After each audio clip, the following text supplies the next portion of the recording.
Vous le connaissez, lui? Philippe Ploncart d'Assac. C'est un journaliste et essayiste français, appartenant à la mouvance nationaliste française. Il est aussi neurochirurgien. Il a été aussi chef de clinique de l'hôpital universitaire de Genève. Aujourd'hui, il est à la retraite. Et voici ce qu'il pense de ce qui se passe en Ukraine. C'est très intéressant. Une histoire du grand Israël. Tiens donc, est-ce que c'est pour ça que l'Union européenne et surtout la France se bat tellement contre la Russie? Vaste question. Écoutez. L'Ukraine représente peut-être une sécurité pour l'Israël. Donc là, les choses se passeraient mal. Non, exactement, c'est ça qui est sous-jacent. Je l'ai dit très souvent dernièrement, je le répète. Ils savent très bien qu'à terme, Israël est condamné.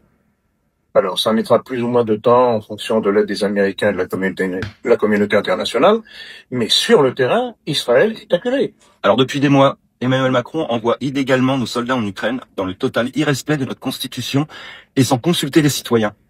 Pouvez-vous, docteur, nous en expliquer le contexte? Alors, le contexte, est très simple, c'est que Macron soutient son coreligionnaire Zelensky. Rappelez-vous que l'une des premières déclarations de Zelensky quand il est arrivé au pouvoir était de dire qu'il comptait faire de l'Ukraine un grand nouvel Israël. Donc, on retrouve à nouveau les intérêts de la communauté. Donc, c'est aussi simple que ça. Alors, ce qui est évidemment de scandaleux, c'est qu'il le fait de façon subreptice, les Français ne sont pas du tout au courant, sauf les familles des soldats qui tombent là-bas.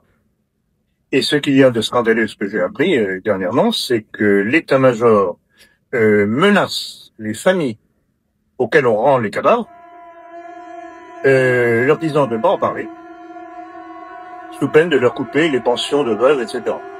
Donc voilà.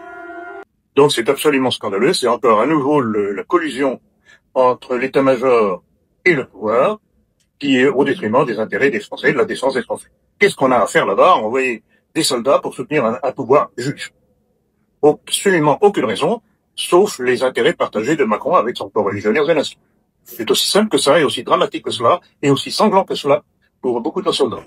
Bon, c'est marrant. Est-ce que vous vous rappelez, le 17 avril 2025, des dizaines d'anciens généraux, colonels et officiers supérieurs, qui sont donc à la retraite, avaient signé à l'époque une résolution citoyenne, une lettre, envoyée par huissier au président de l'Assemblée nationale, ainsi que du Sénat. Et dans cette lettre, qu'est-ce qu'ils disaient?